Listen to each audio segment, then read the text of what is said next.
ये आकाशवाणी है। प्रस्तुत है कार्यक्रम सुर्खियों में। इसके अंतर्गत सुनिए मकर संक्रांति, पोंगल और माघ बिहू त्योहारों के सांस्कृतिक महत्व पर चर्चा। इसमें भाग ले रहे हैं लाल बहादुर शास्त्री राष्ट्रीय संस्कृत विद्यापीठ की प्रोफेसर कमला भारद्वाज और आकाशवाणी संवाददाता कमल कुमार प्रजापति। विविधताओं का देश होते हुए भारत में एक सांस्कृतिक एकता है, इस बात को हम सभी जानते हैं और इसका एक अच्छा उदाहरण भारत में अलग अलग प्रांतों में मनाए जाने वाले त्योहारों से लिया जा सकता है। हमारे श्रोता जानते ही हैं कि आज 14 जनवरी है और पूरा देश मकर संक्रांति, पोंगल, माघ बिहू जैसे सांस्कृतिक पर्वों से ओतप्रोत है। तो सबसे पहले प्रोफेसर कमला भारद्वाज, आपसे हम जानना चाहेंगे कि मकर संक्रांति का पर्व, इसका सांस्कृतिक महत्व क्या है और आज आयुष मंत्रालय ने भी योग में सूर्य नमस्कार के एक वैश्विक प्रदर्शन दिन को चुना है, तो इसके बारे में भी थोड़ा संक्षेप में बताएं। मकर संक्रांति का ये अमृत पर्व हमारे लिए विशेषता, भारत के लिए इस बार बहुत ही विशेषता लेकर के आया है, क्योंकि हम भारत का आजादी का अमृत महोत्सव मना रहे हैं। इसीलिए आयुष मंत्रालय की ओर से आज वैश्विक सूर्य नमस्कार का आयोजन किया गया, जिसमें 75 लाख से अधिक लोगों ने भाग लिया। हमारे प्रधानमंत्री जी और आयुष मंत्रालय ने ये आज आयोजन क्यों किया, मैं सोचती हूँ कि इसमें एक मान्यता तो ये है कि भारत में हम सूर्योपासना के 2 पर्व मनाते हैं। एक तो छठ पर्व जो दीपावली के छठे दिन आता है और दूसरा है मकर संक्रांति का पर्व जो कि आज है। ये त्योहार भारत में एक भारत श्रेष्ठ भारत और विविधता में एकता की विशेषता लिए हुए है।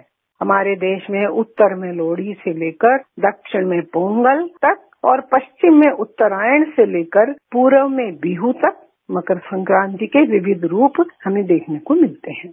मकर संक्रांति को सूर्य के संक्रमण का त्योहार माना जाता है। संक्रांति क्या है?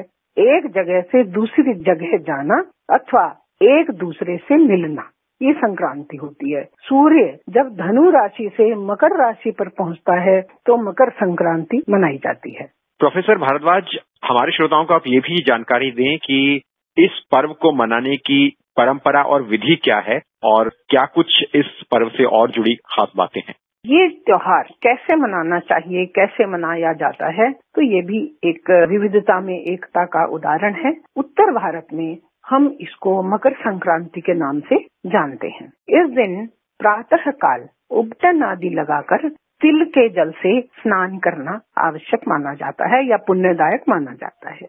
यदि घर में स्नान नहीं करते हैं और आप में श्रद्धा है तो श्रद्धा स्वरूप बहुत से जो श्रद्धालु हैं, लाखों श्रद्धालु तीर्थों में चले जाते हैं, नदियों में चले जाते हैं स्नान करने के लिए, जिसको बहुत ही पुण्यदायक माना जाता है। यदि गंगा स्नान हो जाए तो उससे अधिक पुण्यदायक कुछ नहीं माना जाता है। तो इस प्रकार से बहुत सारे जो श्रद्धालु हैं वो नदियों में स्नान करते हैं और पुण्य प्राप्त करते हैं, अपने पितरों को तर्पण करते हैं नदी में, जल में। तो इसलिए हम जल को देवता मानते हुए जल के द्वारा ही अपने पितरों का तर्पण करते हैं। मकर संक्रांति को ये विशेष माना जाता है।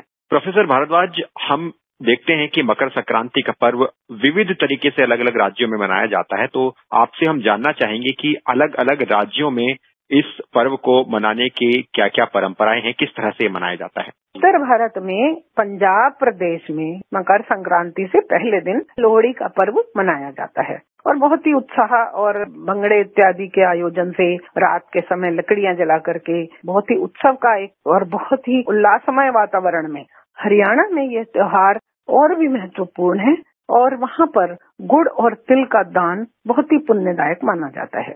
अब हम गुजरात की तरफ आएं तो 1-2 पंक्तियों में कहूंगी। गुजरात में इस दिन को पतंग महोत्सव के रूप में मनाते हैं। पूरा दिन आकाश में पतंगे उड़ती हैं। युवक और बालक, वृद्ध भी बहुत ही उत्साह के साथ पतंगों के पेच लड़ाते हैं। बिहार की तरफ जाएं तो दही, खिचड़ी, चूड़ा इत्यादि बनाए जाते हैं और खिचड़ी दान करने का तो सबसे अधिक महत्व है, खाने का भी महत्व है। तो ये मकर संक्रांति का जो पर्व है ये उत्तर भारत की तरफ इस रूप में हम मनाते हैं।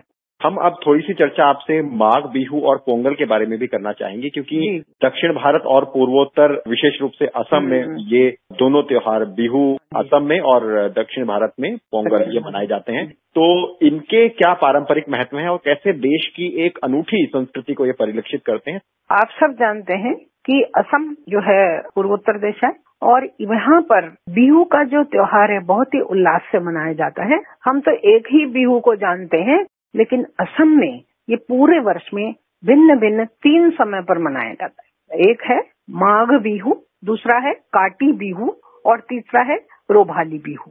तो जो माघ बिहू है वो मकर संक्रांति के अवसर पर हम माघ बिहू मनाते हैं, जिसको हम भोगाली बिहू भी कहते हैं।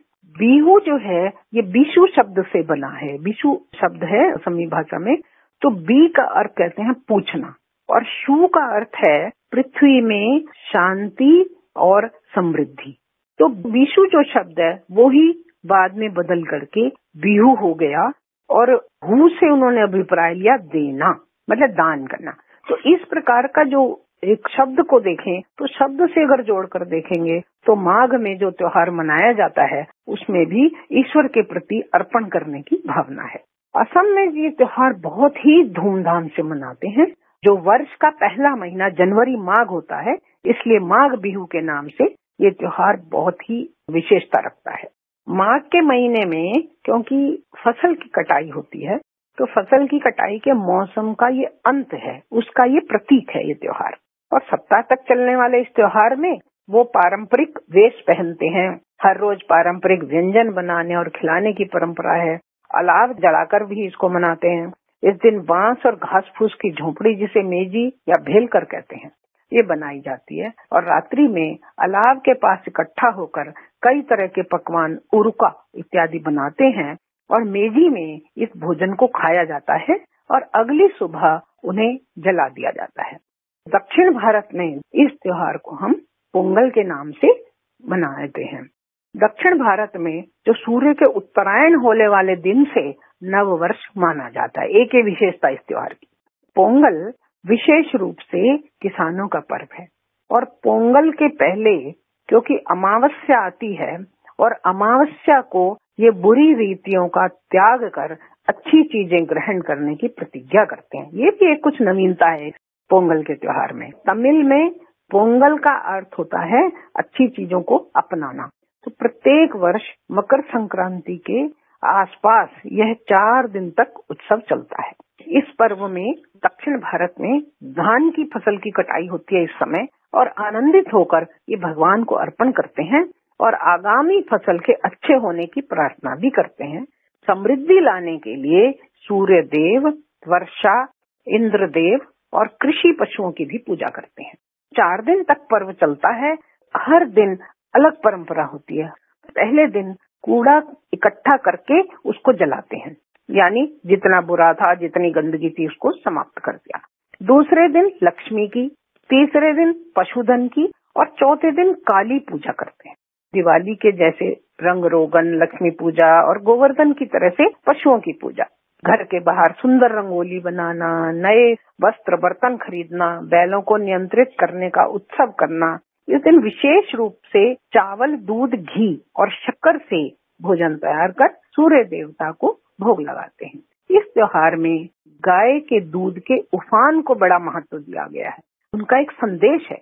जिस प्रकार दूध का उफान शुद्ध और शुभ है, उसी प्रकार प्रत्येक प्राणी का मन भी शुद्ध संस्कारों से उज्जवल होना चाहिए। निश्चित रूप से प्रोफेसर भारद्वाज, आपने विस्तार से इन पर्वों के बारे में हमारे श्रोताओं को जानकारी दी और जिस तरह से आपने शुरुआत में कहा भी कि एक भारत श्रेष्ठ भारत की जो परिकल्पना है उसको ये पर्व साकार करते हैं। यही देश की संस्कृति है। पर्व अलग अलग है लेकिन संदेश और उत्साह एक है।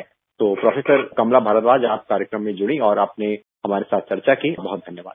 एक शुभकामना देना चाहूंगी सभी को एक श्लोक के माध्यम से। भास्करस्य यथा तेजो मकरस्थस्य वर्धते तथैव वर्धताम तेजो वर्धतामिति कामये। इस शुभकामना के साथ कि आप सबका तेज बढ़े जिस प्रकार सूर्य का तेज बढ़ता है। बहुत धन्यवाद। अभी आप सुन रहे थे मकर संक्रांति, पोंगल और माघ बिहू त्योहारों के सांस्कृतिक महत्व पर चर्चा। इसमें भाग ले रहे थे लाल बहादुर शास्त्री राष्ट्रीय संस्कृत विद्यापीठ की प्रोफेसर कमला भारद्वाज और आकाशवाणी संवाददाता कमल कुमार प्रजापति। ये कार्यक्रम आकाशवाणी के समाचार सेवा प्रभाग द्वारा प्रस्तुत किया गया।